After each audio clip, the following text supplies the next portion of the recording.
Salut à tous, j'espère que vous allez bien. Bienvenue dans ce nouvel épisode du calendrier de l'Avent. Et aujourd'hui, j'ai le bonheur de vous présenter ma recette de foie gras végétal. C'est un pur délice.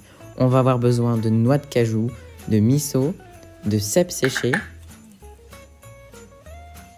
d'huile de noix de coco, d'un tout petit peu de levure maltée, de quelques épices et d'huile essentielle de noix de muscade. On aura également besoin d'agar-agar et d'un tout petit peu d'alcool, donc soit de l'armagnac ou des eaux de vie. C'est au choix et avec ce que vous avez. On va alors commencer par faire tremper nos noix de cajou pour enlever l'excédent de poussière et pour légèrement les attendrir. Ensuite, on ajoute l'huile de coco, la levure maltée, le miso, une jolie pincée de fleur de sel et beaucoup de poivre noir. C'est ça qui va apporter une belle saveur bien corsée. Ensuite, on va venir faire infuser des champignons, donc des cèpes séchés ici, dans de l'eau chaude. Après quelques minutes, on les enlève.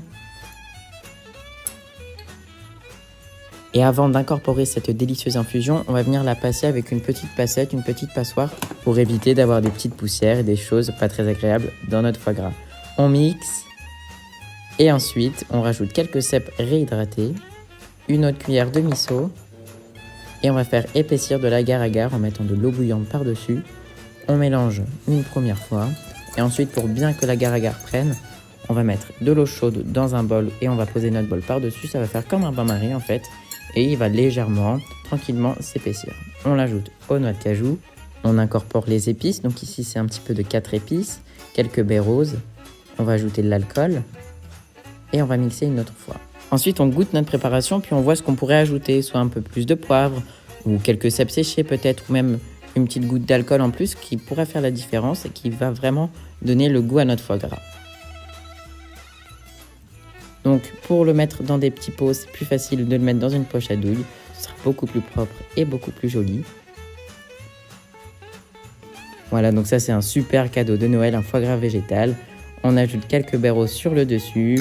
On ferme bien et ça se conserve super bien. Vous pouvez même le conserver au congélateur. Et tout simplement, après un passage au réfrigérateur, le foie gras va se raffermir et adoptera la texture parfaite. Je vous assure, c'est un délice.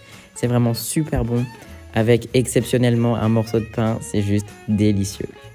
J'espère que cette recette va vous convaincre et je vous dis à demain pour une nouvelle recette. Je me réjouis de vous retrouver.